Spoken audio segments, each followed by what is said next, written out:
मुंबई व महाराष्ट्र जिल्ह्यातील ताज्या घडामोडी संबंधित बातम्या पाहण्यासाठी सार्वभौमत्व महाराष्ट्र जनतेचा आवाज या वेब चॅनेलला सबस्क्राइब व लाईक करा आणि नोटिफिकेशन मिळवण्यासाठी बेल आयकॉनला प्रेस करा।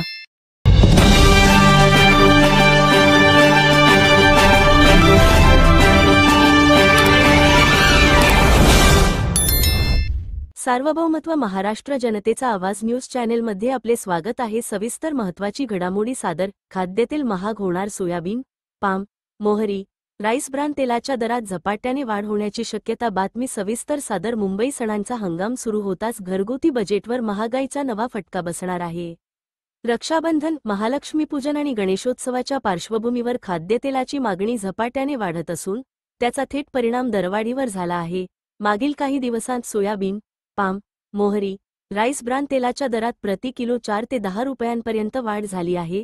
किरकोळ बाजारात खाद्यतेलाचे प्रति किलो दर वाढ होण्याची शक्यता वर्तविण्यात येते। खाद्यतेल सोयाबीन, राईस ब्रान, मोहरी, पाम, खोबरेल, सूर्यफूल, शेंगदाणा, जवस या तेलाच्या सणाच्या उंबरठ्यावर दरवर्षीच तेल दरवाढीचा फटका सामान्य नागरिकांना बसतो। रक्षाबंधन, महालक्ष्मीपूजन आणि गणेशोत्सव या महत्त्वाच्या सणांमुळे बाजारात खाद्यतेलाची मागणी तीव्र झाली आहे। मिठाई, फराळाचे साहित्य, नमकीन, भजी, वडे आणि घरगुती उपयोगासाठी तेलाची आवश्यकता मोठ्या प्रमाणात असते। त्यामुळे घाऊक व्यापाऱ्यांपासून ते किरकोळ विक्रेत्यांपर्यंत दरात चढाओढ सुरू आहे। तेलाच्या किमतीत झालेली वाढ केवळ घरगुती खर्चावर परिणाम करत नाही, तर त्याचा संपूर्ण अन्नसाखळीवर परिणाम होतो। हॉटेल्स, मिठाई दुकाने, तळलेले पदार्थ विक्रेते यांच्यासाठीही ही परिस्थिती चिंतेची आहे। अशाच महत्त्वाच्या घडामोडी पाहण्यासाठी सार्वभौमत्व महाराष्ट्र जनतेचा आवाज लाईव्ह अपडेट्स चॅनल सबस्क्राइब करा व शेअर करा।